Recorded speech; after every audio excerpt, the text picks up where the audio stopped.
科学家预测，下一个冰河世纪就在1万年以后，到时地球就会被冻成一个大冰球。这一切的幕后推手就是大名鼎鼎的米兰科维奇循环，每过几十万年就给气候来一次大洗牌。其实要搞懂这个循环也不难，但必须了解一个冷知识：行星绕着恒星转，根本不是咱们想的那样规规矩矩走正圆。尤其地球这颗星球爱耍小动作，天文学家说的轨道要素，说白了就是地球的3个走位参数，正是他们仨联手导演了这场跨越100万年的气候大戏。第一个叫偏心率，说白了就是地球轨道的胖瘦循环，每10万年就会改变一次。地球绕太阳轨道其实是个会变胖变瘦的椭圆，有时候接近正圆，这时候地球离太阳的远近差别不大，全年接收的太阳辐射也比较均匀。可有时候呢，这个椭圆会被压得很扁，地球离太阳最近和最远的距离能差上百万公里，那夏天就热得更狠，冬天也冷得更透。这个胖瘦循环要走10万年，你想想看，人类从原始人学会用火到现在发明人工智能，这么漫长的时间里，地球才完成一次轨道塑形。而这个动作啊，直接决定了季节的极端程度。偏心率高的时候，冰盖就更容易堆积，冰期自然就容易找上门了。除了轨道的胖瘦，地球还有个小习惯，自转轴会倾斜摇摆，这就是第2个参数黄赤交角，每 4.1 万年晃一圈。你看地球自转根本不是直挺挺的，反而像个歪脖子陀螺，自转轴和公转轨道面有个夹角，这就是黄赤交角。而且这个角度还不固定，会在 22.1 度到 24.5 度之间来回晃悠， 4.1 万年才完整晃一圈。角度越大，季节差异就越明显。比如夹角到 24.5 度的时候，北半球夏天的太阳直射点会更靠北，北极的冰盖融化的就更快。可到了冬天呢，又会冷得更厉害，冰盖又能快速堆积回来。反过来，角度越小，四季就越温和，冰盖也不容易大规模扩张。简单说啊，这个角度就是地球的季节调节旋钮，拧得越狠，四季就越分明。还有一个更有意思的叫岁差，也就是地球自转轴的摇头晃脑，每 2.6 万年一次。如果说黄赤交角是地球歪着脖子转，那岁差就是它歪着脖子还在摇头。自转轴的指向会慢慢变化，就像陀螺快停的时候那种晃动动作，得 2.6 万年才能转一圈。这个动作最妙的地方是会改变季节的时间点，它就像个季节换挡器，悄悄改变着春夏秋冬的出场顺序，间接影响着冰盖的积累速度。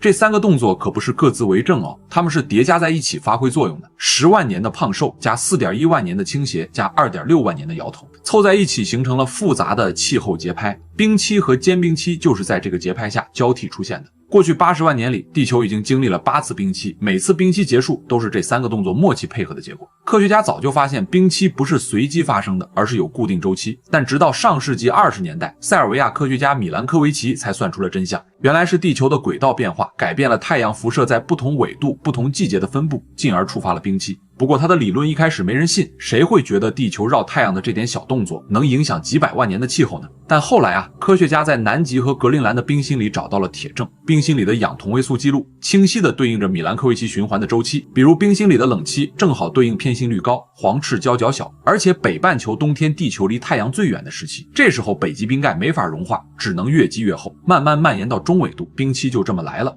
后来比利时科学家安德烈·伯杰完善了他的模型，还结合了海洋沉积物的数据进一步证实，过去80万年里冰期的周期和米兰科维奇循环几乎完美契合。所以说啊，这3个天体小动作就是冰期到来的导火索。但问题来了，就在大家都以为找到气候终极答案的时候，科学家发现了2个打脸的现象，让米兰科维奇的理论陷入了困境。第一个是中更新式转型，说白了就是冰期周期突然变卦了。100万年前，冰期的周期是 4.1 万年，正好和黄赤交角的周期匹配。可100万年后，冰期周期突然变成了10万年，和偏心率周期同步。但你知道吗？偏心率对太阳辐射的影响可比黄赤交角小多了。这就像用小力气推大箱子，居然比大力气推效果更明显，完全说不通啊。科学家推测可能是冰盖自己的脾气在起作用，冰盖变厚之后会反射更多太阳辐射，这就是反照率，相当于给地球盖了层白被子，让寒冷变得更严重，再加上大气中二氧化碳浓度的变化，一起把偏心率的影响给放大了。第二个是温暖期悖论，13万年前有个特别暖的时期，地质学家叫它5亿阶段，简单说就是冰期之间的温暖间隔。按照米兰科维奇的模型计算，当时的太阳辐射条件，地球本该更冷才对。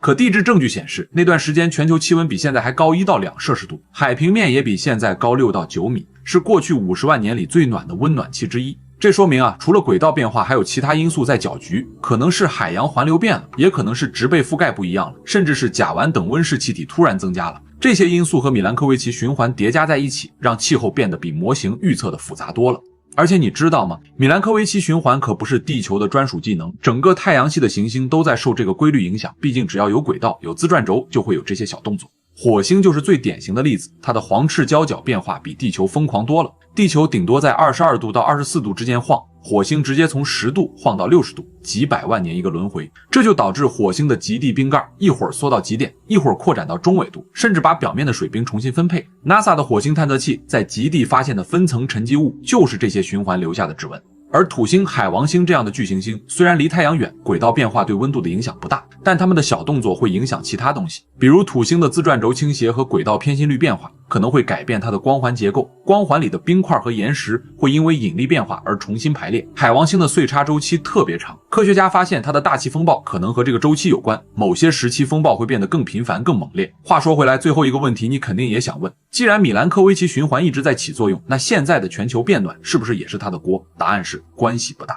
米兰科维奇循环影响的是几十万年尺度的气候变化，而现在的全球变暖是近100多年来突然发生的。过去100年的气温上升速度比冰期结束时的升温速度快了10倍以上。更关键的是，现在的轨道参数显示，地球本该慢慢进入一个更冷的时期，而不是快速变暖。所以说现在的气候异常主要还是人类活动导致的，温室气体排放、森林砍伐这些，相当于在地球的气候节拍器上突然按下了快进键，直接打乱了自然的节奏。但米兰科维奇循环依然很重要，它让我们明白，地球气候从来不是稳定的，而是在宇宙规律下不断变化的。同时也提醒我们，气候系统极其复杂，除了轨道变化，还有很多因素在相互作用。最后想问问大家，你觉得未来10万年地球会如期进入下一个冰期，还是会因为人类活动彻底打破这个宇宙级的气候循环？评论区聊聊你的看法。哦对了，喜欢本期内容的话，记得给老胡点赞关注，这是我更新的最大动力。